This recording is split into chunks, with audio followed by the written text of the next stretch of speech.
Moi, j'aimais bien dire aux étudiants, quand on diagnostique une panne dans une voiture, on peut regarder le moteur comme ça, et puis on peut le faire tourner pour entendre le petit bruit. Voilà. La médecine nucléaire, c'est ça, on écoute tourner le moteur, au lieu de simplement regarder comment il est fait.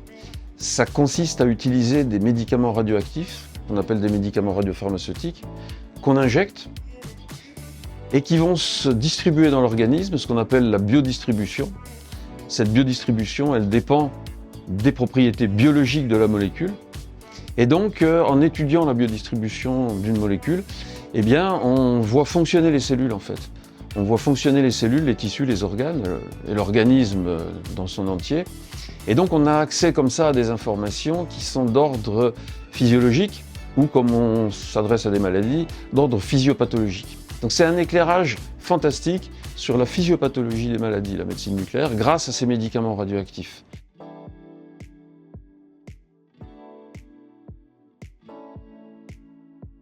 Une des forces de la médecine nucléaire, c'est que contrairement à l'ensemble de la médecine, quand on injecte un médicament en médecine, on ne sait pas exactement où est-ce qu'il va. En médecine nucléaire, l'intérêt, c'est que quand on l'injecte, on est capable de suivre sa répartition dans le corps du patient grâce à leur radioactivité. Et cet élément, il est majeur puisque dans les développements qu'on fait et dans les développements qu'on va faire, à chaque fois, on comprend exactement où le médicament va dans l'organisme du patient. Et donc c'est ça la force de cette spécialité.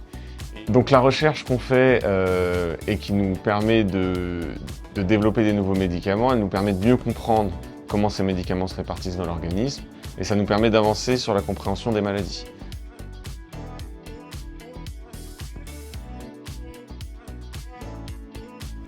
La médecine nucléaire permet des études physiologiques in vivo.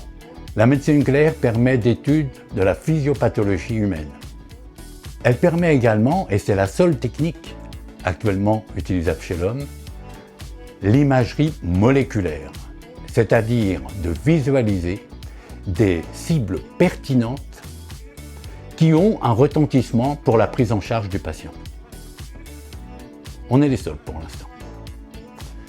Et cette médecine nucléaire est parfaitement complémentaire des imageries anatomiques de la radiologie, que ce soit le scanner, l'IRM ou l'échographie. Plus les connaissances en biologie humaine seront grandes, plus la médecine nucléaire aura de cibles, et donc plus la médecine nucléaire se développera.